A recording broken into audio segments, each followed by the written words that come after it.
नमस्कार दोस्तों, स्वागत है आपका अपने चैनल AKS इन्फो में। महत्वपूर्ण खबर लेकर आए हैं मध्य प्रदेश नई स्थानांतरण नीति 2026।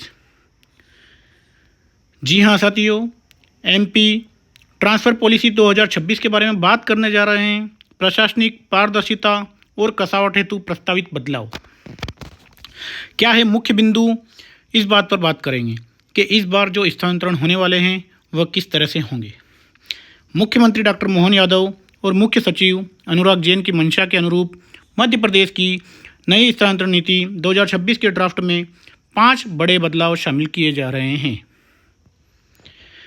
सबसे पहला, स्वैच्छिक और प्रशासनिक तबादले अलग अलग होंगे। नया नियम है, स्वैच्छिक वॉलंटरी और आपसी म्यूचुअल तबादलों का अब प्रशासनिक एडमिनिस्ट्रेटिव तबादलों के कोटे से पूरी तरह अलग रखा जाएगा।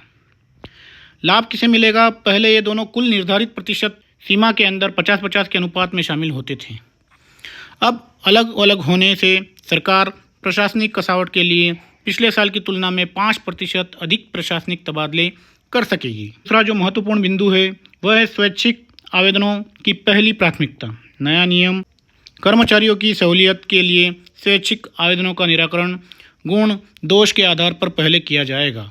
लाभ, ऐच्छिक स्थान मिलने से कर्मचारियों कार्य उत्पादकता बढ़ेगी और इन तबादलों में सरकार को कोई प्रशासनिक व्यय भी नहीं देना होगा। तीसरे बिंदु की बात करते हैं तो जनप्रतिनिधियों की थोकबंद सिफारिशों पर रोक। नया नियम नए पैरामीटर्स के तहत मंत्रियों और जनप्रतिनिधियों की थोकबंद सिफारिशों पर ब्रेक लगाया जाएगा। लाभ क्या है इसके? यदि कोई नेता बड़ी संख्या में सिफारिशें करता है तो उन सिफारिशों की गहन पड़ताल की जाएगी ताकि भ्रष्टाचार और पक्षपात को रोका जा सके। चौथा बिंदु है 100% ऑनलाइन प्रक्रिया और फीडबैक सिस्टम।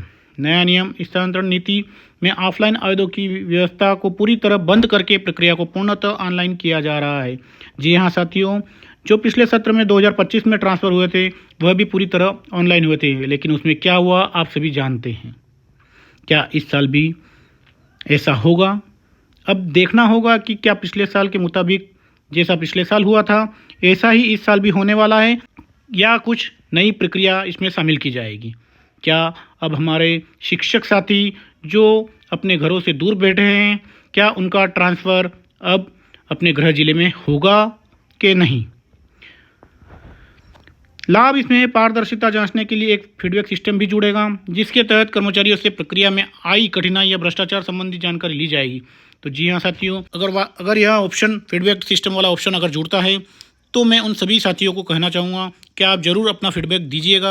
क्या आपका ट्रांसफ़र हुआ है या नहीं हुआ है? क्या आप अपने गृह जिले में पहुँचे हैं या आपके साथ में भ्रष्टाचारी या कुछ कठिनाई आएगी? तो वह सभी जानकारी आप इस फीडबैक सिस्टम पर डालेंगे। पांचवा बिंदु है स्कूल शिक्षा विभाग के लिए अलग नीति आएगी। जी हाँ साथियों, स्कूल शिक्षा विभाग के लिए अलग से नीति आती है, जैसा कि पिछले साल भी अलग से बाद में ट्रांसफ़र पॉलिसी आई थी। नया नियम बड़े कैडर को देखते हुए स्कूल शिक्षा विभाग को सामान्य नीति से अलग रखा गया। जी हाँ साथियों, यह सबसे बड़ा कैडर है मध्य प्रदेश का। उनकी स्वतंत्र पॉलिसी आएगी, उनकी एक अलग से पॉलिसी आएगी। विशेष प्रावधान है जिन शिक्षकों या कर्मचारियों की ड्यूटी मार्च 2027 तक जनगणना शाखा में लगी है उनके स्थानांतरण पर पूरी तरह रोक रहेगी। जी हाँ साथियों, उनका ट्रांसफ़र नहीं हो पाएगा। जिन भी शिक्षकों का जनगणना में ड्यूटी लगी है उनके लिए यह बड़ी दुखद की बात है कि वे अपना ट्रांसफ़र कैसे करवाएंगे।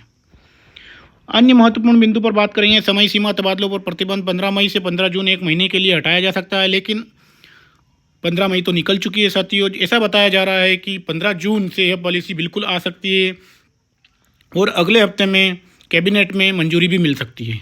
तो देखना होगा कि अगले हफ्ते कैबिनेट में क्या होता है। क्या नई तबादला नीति 2026 पर मंजूरी मिलेगी कैबिनेट की या नहीं?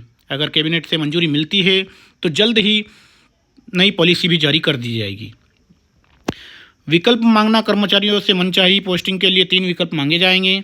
अधिकारों का विकेंद्रीकरण, तृतीय और चतुर्थ श्रेणी के जिले के भीतर तबादलों की कमान प्रभारी मंत्रियों और कलेक्टरों के पास रहेगी। प्रथम श्रेणी के अफसरों के लिए मुख्यमंत्री की मंजूरी अनिवार्य होगी। बार बार ट्रांसफ़र पर रोक।